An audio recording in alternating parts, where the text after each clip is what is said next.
Honey, what's that? I asked my wife Carmen, after waking up in the middle of the night to a strange sound. What's what? She replied, in a groggy state, frustrated that I had woken her so late. But the sound had stopped. The next night I heard it again. Click. Click. What could that possibly be? I wondered, as I woke up my wife again. This time, she heard it. It sounds like the doorknob. But by the time we walked over to it, the sound had stopped. Luckily for me, back when I lived in the city, I had always gotten into the habit of locking my bedroom door, and that tradition continued well into moving into my wife's apartment, and even our current home in the suburbs.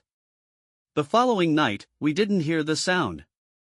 Perhaps we were both in too deep of a sleep, or maybe it didn't happen that night, but either way, we thought the strange occurrence was behind us. Until the next night, when we heard it again. Click. Click. Is that what I think it is? Carmen asked. It most certainly is. I replied, a chill going down my spine, as the recurring sound was beginning to genuinely terrifying me. This time, I tiptoed over to the door, careful not to alert whoever was turning it, and opened it quickly, only to find my 8-year-old daughter, just standing there, staring at me. Christy? I asked. Yes, Dad. She replied. What are you doing, dear? You nearly scared me to death. I missed you and Mommy. It was so adorable that I nearly forgot how creepy the sounds of the previous nights had been. That's all, but then she simply turned and walked away. Good night, Daddy. I climbed back into bed and let out a sigh of relief, relieved that my daughter was the source of the sound. But the next day, I started to think about it more. About the number of times it had happened. And how, after claiming to miss us, she simply walked away. So when it happened again the next night, I didn't open the door. Instead, I simply tiptoed over to it and listened. Click.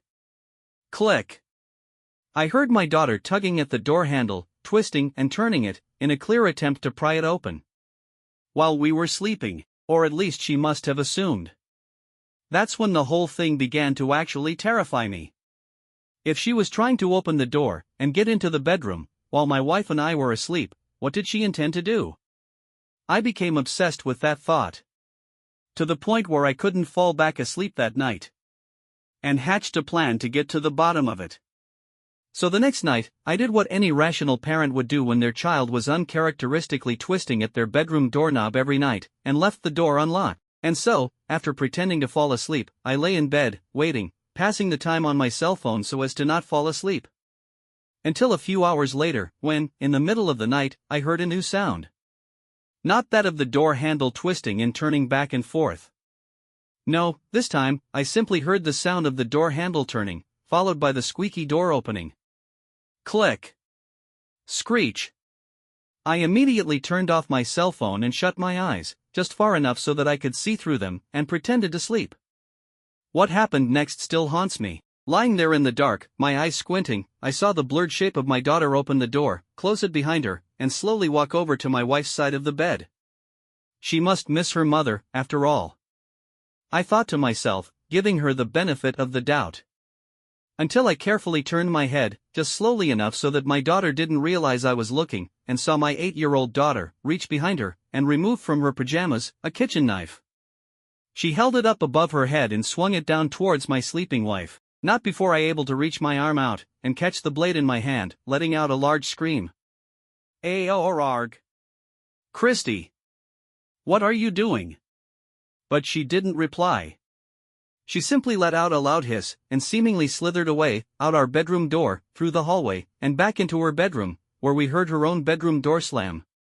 We locked Christy in her bedroom that night, before my wife drove me to the hospital. As I relayed the night's events, my impaled hand more than enough evidence to convince her of what had happened. I would like to say that after we got back, my daughter returned to normal, the sound of the door handle stopped, and we went back to being a family, living out our lives happily ever after. But when we got home early that morning, Christy had broken through her bedroom door and escaped from the house. Never to be seen again. Still to this day, I wonder where my daughter might be, still locking my door each night. I can only hope that others do the same.